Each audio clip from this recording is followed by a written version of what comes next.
Welcome to the deep dive. Today, we're tackling a really important framework for dealing with artificial intelligence, the NIST AI Risk Management Framework.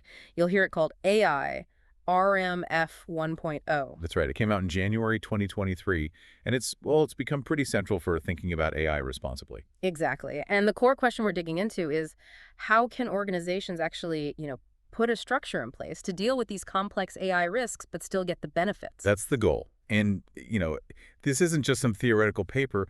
We want to explore its real mission, Mm. helping organizations spot, understand, and actually manage AI risks. To build trust, essentially. Precisely. To foster AI systems we can genuinely trust. Because AI has this huge potential, obviously it's transformative, Yeah. but it definitely comes with new challenges, risks for people, for companies, for society. Absolutely. And that's exactly where this AI RMF steps in. It underlines why we need to manage these risks proactively. It's not about stopping progress. No, not at all. It's about being thoughtful, making sure these powerful AI tools actually line up with our goals and, importantly, our values. Okay, so let's unpack that. One thing that jumps out is that it's voluntary. It's not a law you have to follow. Right, and that's key. It also really emphasizes protecting rights, and it's not tied to one industry or one specific AI use. It seems very broad. That voluntary nature is quite smart, actually. It lowers the barrier, makes more organizations willing to engage with it as a guide, not a heavy regulation. Makes sense. And yeah, being rights preserving and non-sector specific makes it incredibly flexible. The end game is building confidence, cultivating public trust in AI. Now, looking at the actual document, it's pretty structured. It's split into two main parts, foundational information and the AI RMF core. Correct. Part one, the foundational information, kind of sets the stage. It talks about how to think about AI risk, the unique challenges involved, who this is really for, and what trustworthy AI even means. It's the conceptual underpinning. Okay? And part two. Part two, the core, gets more practical. It lays out four key functions things organizations can actually do to manage AI risks. I also saw something about an AI RMF playbook. Is that like an appendix? It's more like a companion guide. So if the AI RMF is the what and why, the playbook gives you more the how. Ah, okay. Practical action. Exactly. Tactical steps, advice for implementation. It's super useful. And you can find it on the NIST site, nist.gov/risk management framework. Good to know. And just for clarity for everyone listening, the main framework, AI RMF 1.0, is from NIST, January 2023. National Institute of Standards and Technology, yeah. It's free to download. We'll link to it. And its creation was actually mandated by the National Artificial Intelligence Initiative Act of 2020. So it has some legislative background. Right. And it's meant to evolve. There's a review plan by 2028, and they're constantly taking feedback on the playbook, too. You can email aiframework@nist.gov. They review comments twice a year. So it's a living document, really, which is good given how fast AI moves. Definitely. Okay, let's dive into part one then, starting with framing risk. Right. So framing risk in this context, Yeah. it's fundamentally about balance, minimizing the bad stuff, the potential negative impacts of AI. While maximizing the good stuff. Exactly. Maximizing the positive potential. It's about being proactive, understanding both sides, the dangers and the opportunities. And the framework defines risk pretty clearly, right? It's that classic formula. Probability of something happening times the magnitude of the consequences. Yep. Probability times impact. But crucially, as you said, it's not just about stopping negative outcomes. It actively encourages thinking about how AI can create benefits. Yeah, that's an important distinction. It really is. It's about responsible innovation that helps people, organizations, even ecosystems. Figure 1 in the document actually lists some potential harms, privacy issues, safety, bias. But the flip side is that trustworthy AI can really mitigate those and be a force for good. Precisely. That's the underlying message. Okay, so we understand the concept of risk here. But the framework also flags specific challenges for AI risk management. First up, risk measurement. This feels like a big one for AI. Oh, it absolutely is. Yep. Measuring AI risk is, well, it's fundamentally harder sometimes than with traditional software. Why is that? A lot of it comes down to the complexity and sometimes the emergent behavior of AI models. They learn from vast amounts of data in ways that aren't always linear or fully predictable. So unexpected things can happen. Exactly. Traditional software testing methods might not catch everything. You need more continuous monitoring, looking for anomalies. And it gets more complicated when you bring in third-party stuff, software, hardware, data. Right. Your risk doesn't just come from what you build. It can come from components you didn't create. Hmm. And maybe their risk metrics don't align with yours, or maybe they aren't even transparent about them. So everyone in the chain needs to be thinking about risk. That's what the framework pushes for. Everyone involved, developers, deployers, users, manage the risk in the systems you touch. The framework also mentions tracking emergent risks and using impact assessments. What are those about? Emergent risks are the ones that kind of sneak up on you. They might not be obvious at the start, but they appear as the AI learns or interacts with the real world in ways you didn't foresee. And impact assessments. They're a way to try and anticipate those broader consequences, looking beyond just, does the AI do its task, to what are the wider effects in a specific context. And when you measure risk matters too, doesn't it? Measuring at different life cycle stages gives different pictures. Totally. A risk might seem small in development, but blow up once it's out in the wild.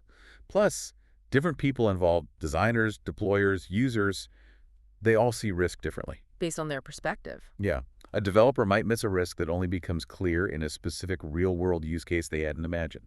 Then there's the lab versus reality issue. Oh, absolutely. Things work perfectly in the lab, then hit the messy real world, and it's different.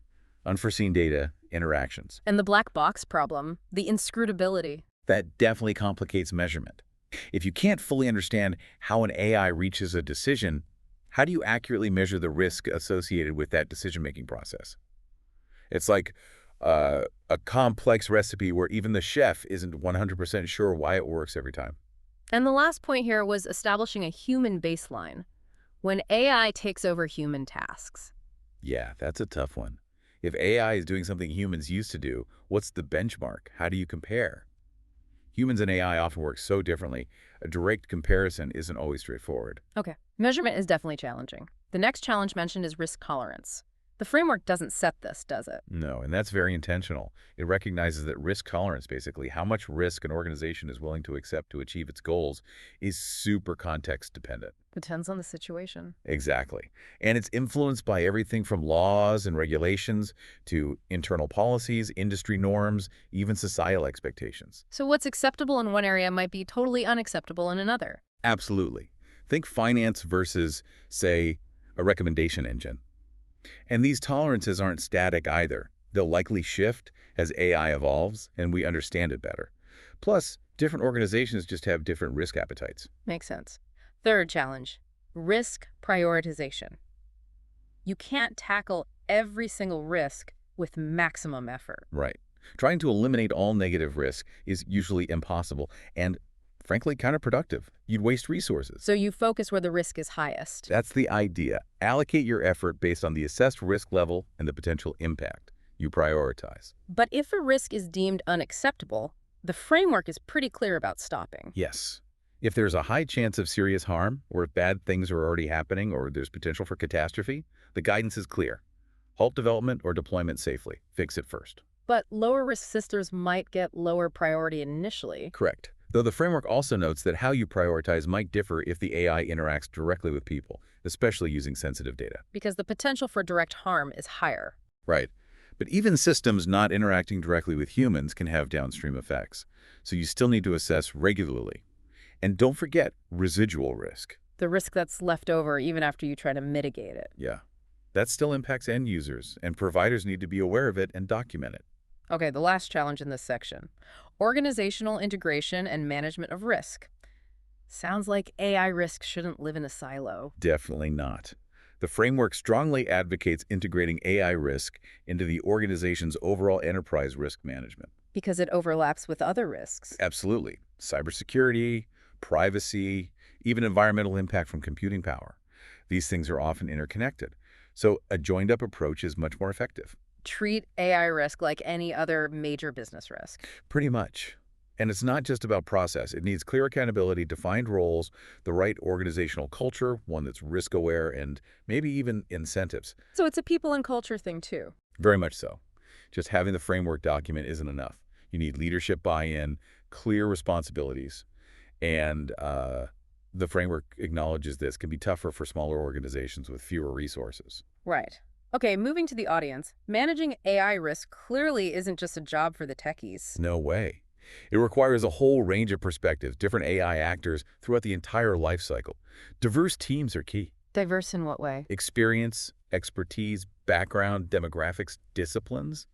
Bringing all those viewpoints together helps you spot risks you might otherwise miss. Figure 2 in the document shows the life cycle and some key dimensions. Yeah, Figure 2 maps out the typical stages: planning, design, data collection, development, deployment, operation, monitoring, and it highlights key socio-technical things to consider at each stage, like the application context, what's it for, data and input, what's it learning from, the AI model itself, the algorithms, and the task and output, what does it actually do, And NIST added a focus on TEVV.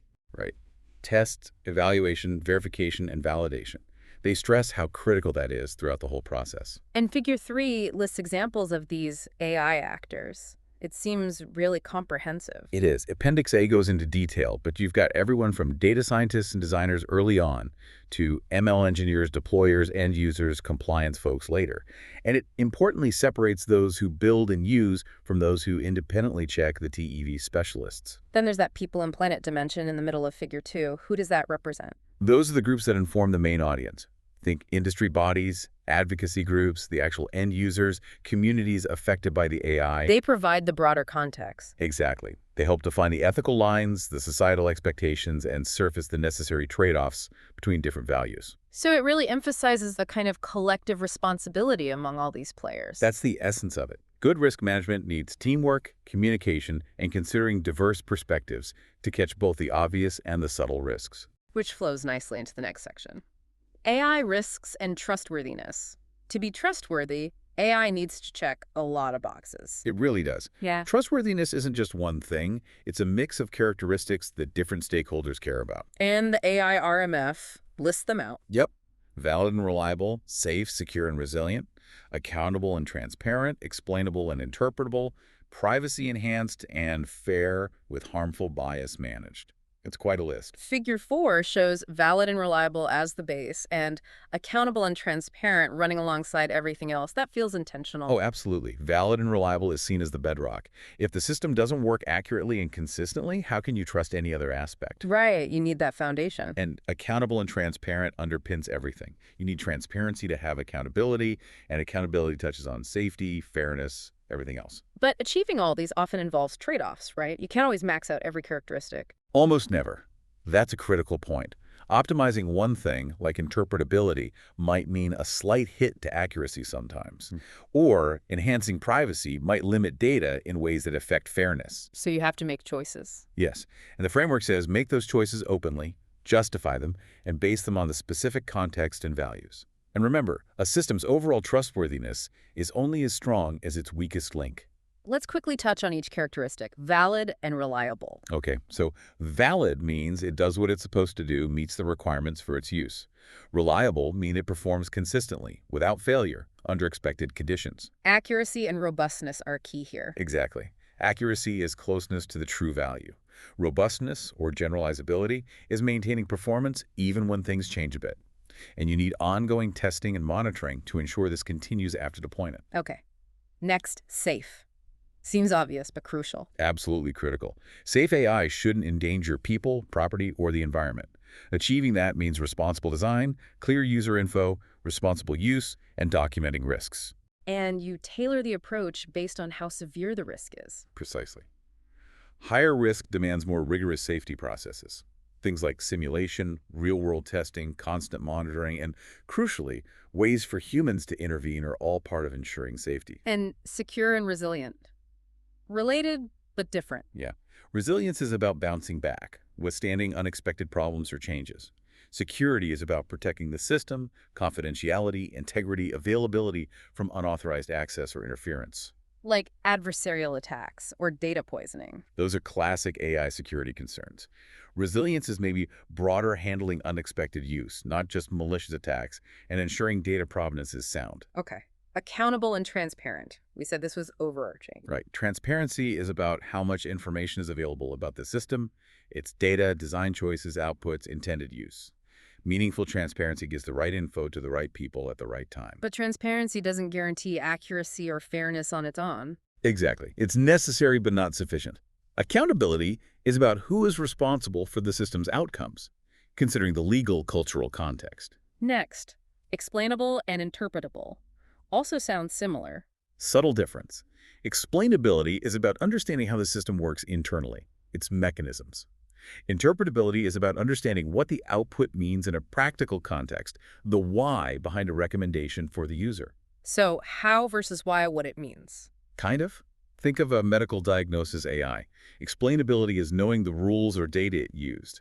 Interpretability is the doctor understanding why that diagnosis applies to this patient and what to do next. Both help build trust and understanding. Yes. And even if a system isn't fully explainable technically, you can sometimes manage that risk by providing really clear descriptions of how it functions, tailored to the user.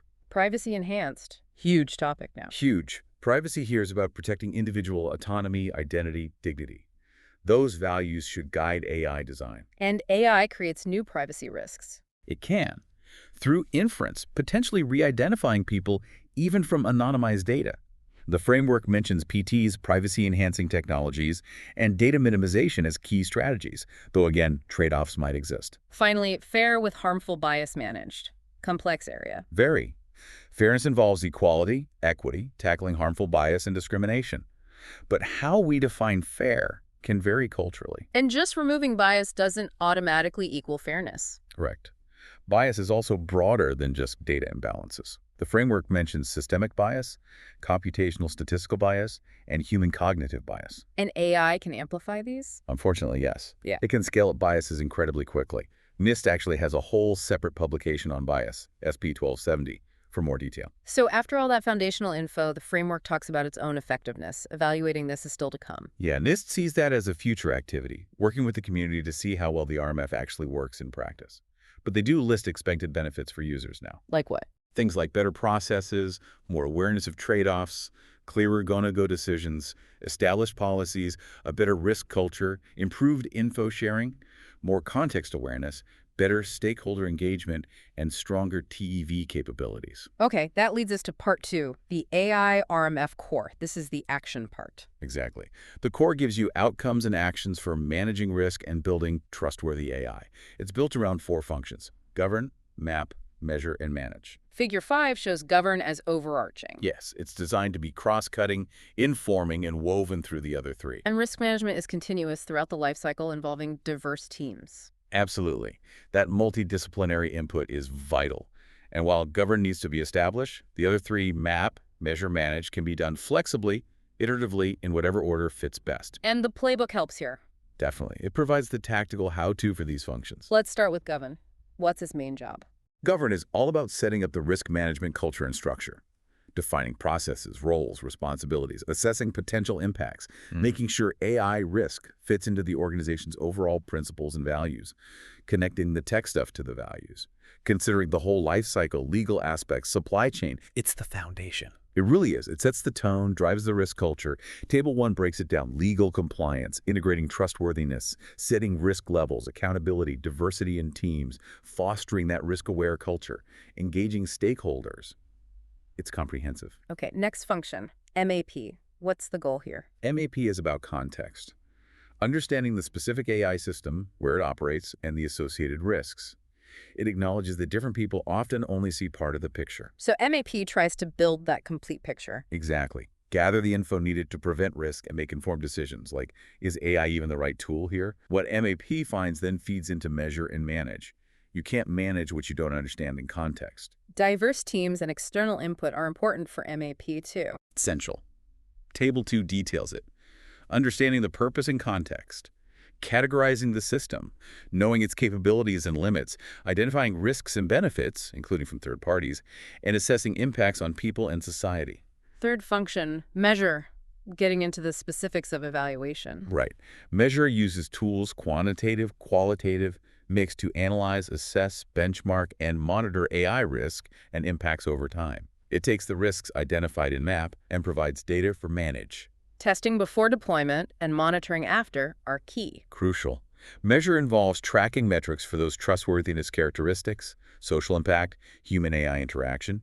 And when you hit those tricky trade-off decisions, the measurements help you make informed choices. Table 3 covers this. Yep. Finding the right methods and metrics, evaluating trustworthiness, tracking risks over time, getting feedback on the measurement process itself. And finally, manage, taking action. That's it. Manage is about allocating resources to deal with the mapped and measured risks, guided by the governed principles. It includes planning how to respond to incidents, recover, communicate. Using the context from MAC and expert input. Exactly, to reduce the chances of failures. Good documentation, established and governed and used throughout, is also vital here for transparency and accountability. Table 4 details, manage. Correct. Prioritizing and responding to risks, planning strategies to maximize benefits, minimize harm, managing third-party risks, and documenting, monitoring everything, including incident response plans and post-deployment checks. Towards the end, the framework mentions AI RMF profiles. What are they? Think of them as customized implementations of the RMF for a specific situation, like a profile for AI in hiring or AI in healthcare diagnostics. Tailoring the framework. Exactly. They can show how to manage risk at different life cycle stages or in specific sectors. You can also create temporal profiles. Where are we now? Current profile versus where do we want to be? Target profile. You identify gaps. Right. And there are cross-sectoral profiles for risks relevant across many areas, like using large language models. The framework doesn't dictate a template, though, allowing flexibility. So wrapping up, the NIST AI RMF really seems like a vital tool, a structured approach for organizations dealing with AI. It absolutely is. It provides a pathway, a structure for responsible development and use, trying to strike that balance between innovation and risk mitigation. For anyone listening who's involved with AI, developing, deploying, governing, using, definitely check out the AI RMF document itself and that playbook for the practical side. We'll put the links up. Definitely worth exploring. And maybe leave you with this thought. AI is evolving so incredibly fast. How can organizations make sure their risk management stays adaptable, stays effective long-term? What role does that continuous learning, that constant adaptation, need to play in how we govern AI going forward? Something to really think about.